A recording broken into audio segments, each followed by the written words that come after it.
We wanted to share this other SPAR Center video with you all that is a great resource on explaining gender that you can share in your classroom with your students or even in a meeting with coworkers or the school community, as it's intended for both kids and adults, which is great. So if you could take a few minutes to enjoy this video, and we hope you find a time to share it with others too.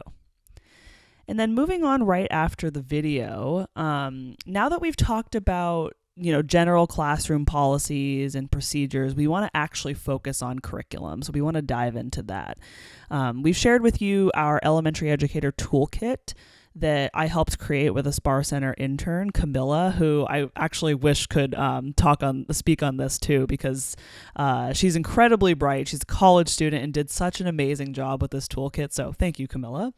And in this toolkit, you're going to find several lesson plans that you can pick up right now and do in your classroom right away with no extra work on your part. So that's the beauty of some of these lesson plans. We've truly got you covered. But there are also other sections that are incredibly valuable, such as useful resources, including articles or book guides or SPAR Center curriculum guides. And then in addition, there are other resources in the toolkit, such as how to address parent/caregiver concerns or administrative or school community concerns, etc., about including this type of curriculum.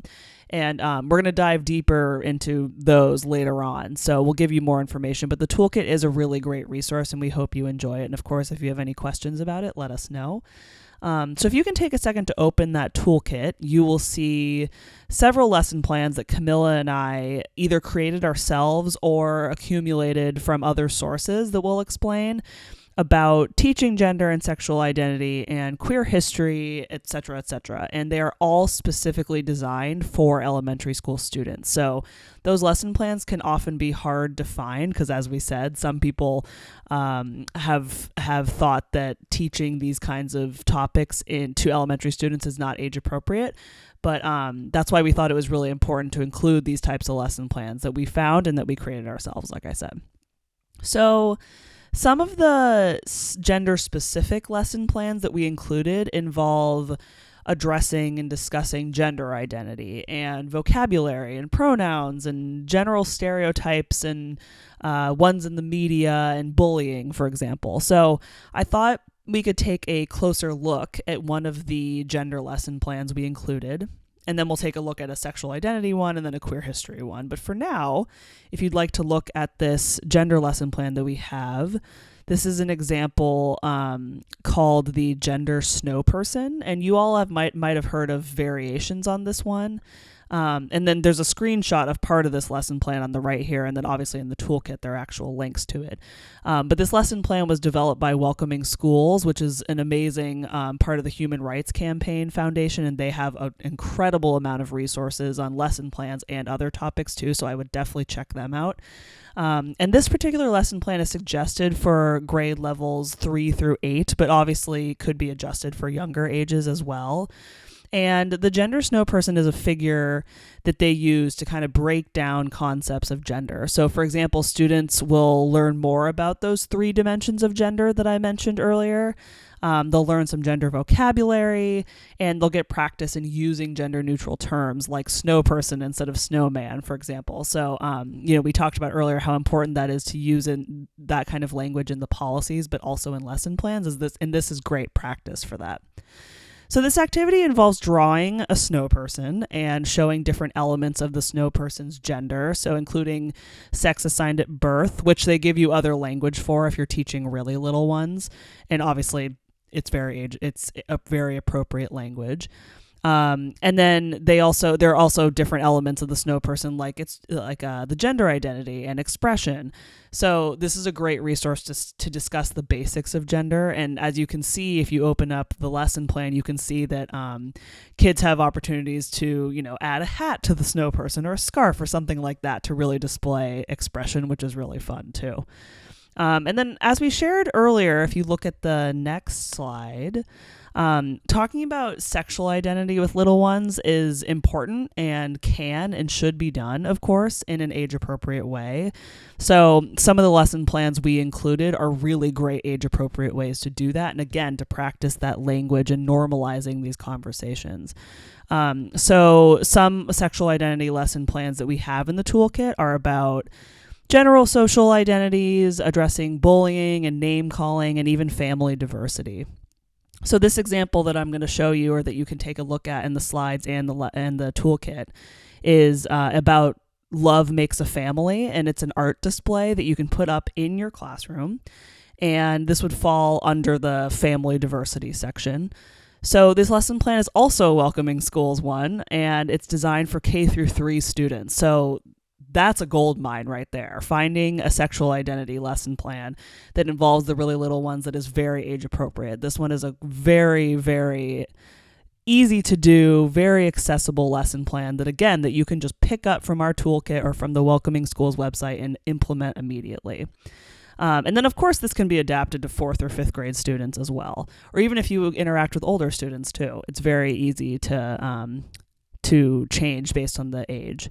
So this lesson plan involves reading a book about family diversity, where they give you a few book options. And then I also have a resource doc that I can personally share that I've been creating over the years with a list of LGBTQ plus inclusive elementary school level books, in addition to some other resources that might be helpful. But one of my personal favorites for this category is Families, Families, Families by Suzanne and Max Lang. So you would read that book and discuss different kinds of families they see in the book, and then students would draw a detailed picture of their own family. And that particular book I love because it's different families represented by animals, and it's really, really cute. So anyway, so following that process of discussing the different kinds of families, and then having students draw their own family, students can share what they decided to draw if they want. There can be a discussion again of all those different kinds of families that we see as a class and in general. And then as a class, you would display all the art in one big poster kind of format that you can see on the slide here. So that's a nice one that incorporates some art and some creativity as well. And lastly, we included several queer history plans you could implement with little ones, with elementary students, including ones about prominent LGBTQ plus people, transgender women of color, art and LGBTQ plus rights, two-spirit and non-traditional families, and many others. Again, queer history is something that is also often not taught in elementary schools, or even in schools for older age children. And so this is something that there are lesson plans out here. We have them in the toolkit, and they can and should be implemented. So we just love being able to highlight some of these and hope that you can implement them as well. So then the one that I wanted us to take a little bit of a closer look at is one that actually Camilla and I developed together, and it's based on the children's book Sylvia and Marcia Start a Revolution by Joy Michael Ellison. So before telling you more about it, I would just ask you all to take part in a little activity with me. So again, this would be great in person, but you can do it on your own and reflect on this.